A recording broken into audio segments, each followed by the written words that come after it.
Ըստ ձեզ եւ արդյոք կավարտվի հաշվի առնելով Փաշինյանի վստահեցումները, որ իրենք ամուր են, տոկուն են եւ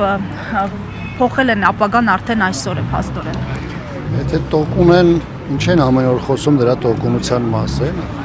կամ եթե իրանք ունեն վստահության այն մակարդակը, բա ինչի է նրանց կազմակերպված միջոցառումները բացառապես հիմքում ունեն վարչական ռեսուրս, որը ոչ միայն մենք ենք ասում, այլ նաև արտահայտված է փողոցներով, լուսանկարներով, տարբեր այլ հիմնավորումներով, որոնք մեր քաղաքացիների համար դառել են արդեն իսկ սովորական, սրանց բերելով, քշելով, տարբեր միջոցառումների մասնակից դարձնելով եւ այլն։ Երկրորդը ձեր հարցը ունի շատ կարճ պատասխանային տեսանկյունից, որ այս ամեն ինչը կապված է բնականաբար քաղաքական դերակատարից, այդ դերակատարը Փաշինյանն է եւ բնականաբար սա այս շղթան կարող է ավարտել այն ժամանակ, երբ որ Փաշինյանի գլխավորած կառավարությունը այլևս չի լինի եւ նրա բերած բարքերը, որը շատ բնորոշ է ավտորիտարիզմին, իրենց էլեմենտներով պարզապես կհեռացվեն։ Այս ամեն ինչը, որը նաեւ այս տարվա ընթացքում է ուղեկցում, սկսած սրբազան պայքարի ներկայացների ասացածրկմամբ վաղը տատական պրոցեսներով Նարեկ Սամսոնյանը, Վազգեն Սաղաթելյանին երկուշաբթի օրը արդեն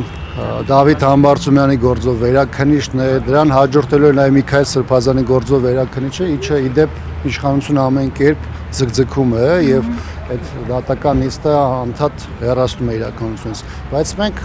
կրկնում եմ, անդադ գտնվելու ենք այս շղթայի մեջ այնքան ժամանակ, քանի կա Փաշինյանը,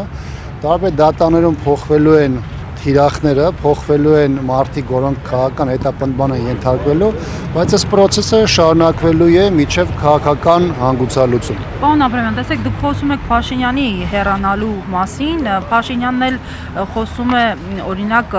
Կտրիչ Ներսիսյանի, այսպես ասած, Գարեգին II-ի վեհափառ հայրապետի իր բնորոշմամբ անունազգանով է, Ավազանի անունով է դիմում, իբրև թե ուզում է անհարգալից լինել վեհափառի հանդեպ, ամեն դեպքում նրա հեռացման մասին է խոսում եւ նշում է իր ուզելով չի, Սերժն էլ չէր ուզում, հա այդպես ասեց երրորդ նախագահի նկատի ունենալով, կհաջողի այս անգամ։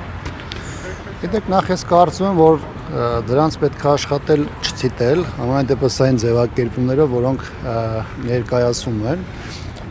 այն ինչ որ իրանք ասում են եւ փորձում են կամ մտածում են, որ դա վարկաբեկիչ է, դա վարկաբեկիչ չի, եթե մարդիկ մինչեւ այդ հոգեվոր կյանք ունեցել են անուններ, այդ մարդիկ այնպես չէ, որ այդ անունը մոռացան են տալիս, բայց խնդիրը այն է, որ կա հոգեվոր դաշտում կարգավիճակ, այդ կարգավիճակից բխող նաեւ անվանումներ եւ յուրաքանչյուրը պետք է հասկանա, որ այդպես նրանց չանվանելով ոչ թե իրեն է բարձրացնում կամ վարկաբեկում է դիմացին, այլ ըստ հասարակության առաջ ցույց է տալիս իր իրական դեմքը, դա վերաբերում է ոչ միայն կաթողիկոսին, դա վերաբերում է նաեւ տարբեր հոգեորականներին եւ այդ հոգեորականների դիմելաձևերին։ Արշակ Սրբազանին էլ էր այսօր հիշել։ Դե գիտեք, այս տեսանկյունից հանրությունը, եթե նույնիսկ նրա մի հատված լռում է կամ տարբեր իրավիճակներում հարկ չի համարում իր դիրքորոշումը արտահայտելու, դա չի նշանակում դեռևս, որ մարդիկ չեն հասկանում կամ այս իրողության մեջ չեն կարող գնահատել իրական իրադրությունը, ու մի կարևոր հանգամանք էլ տեսեք, այդ իրադավ հոգեորականների հետ կապված հիմա երբ որ սրանք խոսում էին արժեքային համակարգի մասին, խոսում էին բարոյական նկարագրի մասին, իրենք հասարակության համար այդ իրադավ հոգեորականների միջոցով ներկայացրին ընտրությունը, ասել են թե իրենք ինչն են ուզում ինչով փոխել եւ հանրությունը ստեղծված իրավիճակում իր դիրքորոշումը արտահայտում է հայ առաքելական եկեղեցու միջոցառումների իրենց ներկայացության մասնակցության, որոնք վերջին 6 ամիսների ընթացքում գոնե իմ գնահատմամբ շատ ավելի մեծ են դարձել եւ եթե մարդը նույնիսկ հրապարական խոսք չի հնչեցնում, բայց հոգեորական տարբեր միջոցառումներին ժամերգություն կլինի, պատերակ կլինի կամ այլ ձևով մասնակցություն ունի, երբ որ գայսի ներկայությունը ապահովում է, նաեւ բնականաբար նաեւ իր մոտեցումն է արտահայտվում այսօրվա իրողություններին եւ ըստ էության մերժում իշխանության այն մոտեցումները, որոնք այսօր դրված են հայ առաքելական եկեղեցու դեմ հարձակումների համատեքստում։ Իսկ ինչ վերաբերում է երրորդ նախագահի հետ կապված իր խոսքերին կամ հայտարարություններին, ապա հասարակությունը տեսել է, թե ինչ էր այդ ժամանակ հայտարարում գործող իշխանությունը, ինչ էին հայտարարում դրանց գործող դեմքերը, ինչ էին խոս տալիս հասարակությանը եւ ի վերջո որ կետին բերեցին եւ հասվեցին եւ այսօրվա օրով իրենց մերժված օրակարգը, որը հասարակության կողմից չունի ընդունելություն եւ չունի աջակցություն, դա այն գնահատականն է, որը 2018-ին իրենք ունեցել են, փորձելով խաբել, զրպարտել, մարդկանց լրիվ այլ խոստումներ տալ, բայց ժամանակը ցույց է տվել, որ հասարակությունը լրիվ այլ բան է ստացել։ Այսինքն չի հաջողի այս անգամ, պարոն Աբրահամյան։ Մեր հասարակությունը